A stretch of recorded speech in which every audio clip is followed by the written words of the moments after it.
नमस्कार, मैं साक्षी गुप्ता स्वागत करती हूँ आपका हमारे चैनल द ऑटरिंग में। प्रियंका गांधी संग रानी चटर्जी की तस्वीरें देखकर फैंस यही अनुमान लगा रहे हैं कि रानी को अब कांग्रेस की ओर से टिकट मिला है।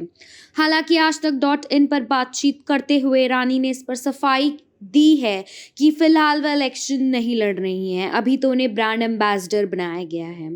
अपने पोस्ट पर सफाई देते हुए रानी कहती हैं, मैं यूपी में कांग्रेस का कैंपेन कर रही हूँ, तो फैंस को क्लियर कर दूं कि मैं अभी चुनाव नहीं लड़ रही हूँ, मौका मिलेगा तो इलेक्शन में जरूर खड़ी हो जाऊंगी।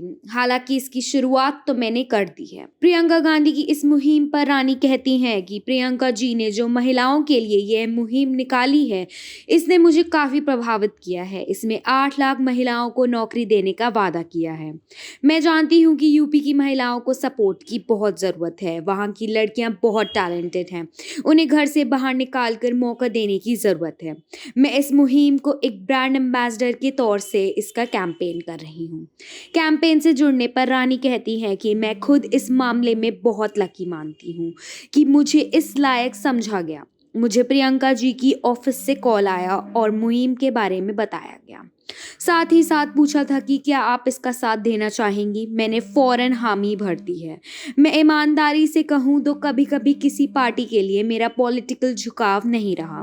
मैं हमेशा से नारी शक्ति के सपोर्ट में रही हूँ। अगर मुझे सोसाइटी के लिए कुछ करने का मौका मिल रहा है तो उसे मैं कैसे मना कर सकती हूँ। एक नागरिक के तौर पर हम देख रहे हैं कि कैसे जनता का वक्त झोल रहा है। मुझे नजर आ रहा है, इसलिए जनता के लिए कुछ भी करने का मौका मिला तो मैं हमेशा आगे रहूंगी।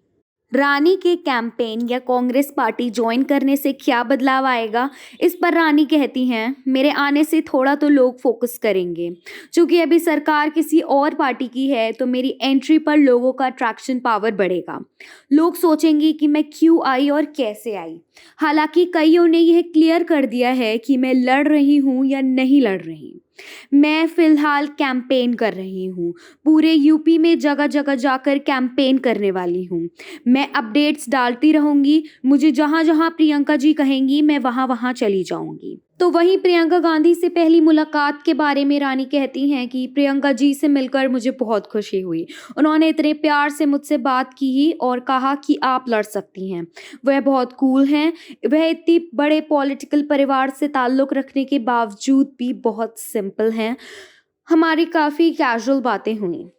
पॉलिटिक्स से जुड़े फ्यूचर प्लान्स पर रानी कहती हैं कि अगले साल इलेक्शन होगा तो उसमें खड़ी हो जाऊंगी। मैं अपना फ्यूचर पॉलिटिक्स में देखती हूँ। मुझे मेरे सारे हीरो बीजेपी में हैं और मैं अकेली कांग्रेस से लड़ रही हूँ, तो अब मेरी लड़ाई इन धुरंधरों से है। हालांकि इन एक्टर्स ने मुझे बधाई का मैसेज भेजा। दोस्तों के नाते हम चीयर अप तो करते हैं, लेकिन पार्टी के तौर पर हम कैसे पेश आएंगे ये देखते हैं। मुझे नहीं लगता कि मेरे फिल्म करियर पर इसका कोई भी असर पड़ेगा। उनसे पूछा गया कि देश के किस मुद्दों पर रानी काम करना चाहती हैं। इस पर वह कहती हैं कि मैं कुछ मुद्दों पर ज़रूर बात करूंगी। यूपी की मिडिल क्लास जनता खुश नहीं है, वो महंगाई से जूझ रही है। मैं इस पर कुछ करना चाहती हूँ। महिलाओं के उत्थान पर बहुत कुछ करना है। मैं एक अच्छी नीयत से जुड़ी हूँ और जानती हूँ कि ऊपर वाला मेरे साथ है। सोशल मीडिया व फिल्मों में रानी का ग्लैमरस अवतार रहा है। ऐसे में वह इमेज को लेकर कितनी सजग होंगी, ये देखते हैं। इसके जवाब में रानी कहती हैं कि पॉलिटिशियन बनने के बाद मेरे बिहेवियर में कोई बदलाव नहीं आने वाला है। जैसी रानी थी वैसी ही रहेगी। ना जिम छूटेगा, ना फिल्में छूटेंगी और ना ही मेरे अकाउंट से ग्लैमर खत्म होगा। सब बना रहेगा। मैं सिर्फ एक नई जिम्मेदारी अपने कंधे पर ले रही हूँ। मैं यहाँ की रिस्पॉन्सिबिलिटी निभाती हूँ तो वहाँ की वेशभूषा पहनूंगी। जब एक्टिंग करूंगी तो मेरा पहनावा अलग होगा। जब मैं दोनों नहीं करूंगी तो रानी चटर्जी होगी। तो लोग ये इमेजिन करना बंद कर दें कि मैं खादी साड़ी में घूमती नजर आऊंगी, यूथ की आवाज बनूंगी। अब आप ही बताएं कौन यंगस्टर ऐसे घूमता है। आज के लिए बस इतना ही। ऐसी और खबरों के लिए देखते रहें द ऑटरिंग। धन्यवाद।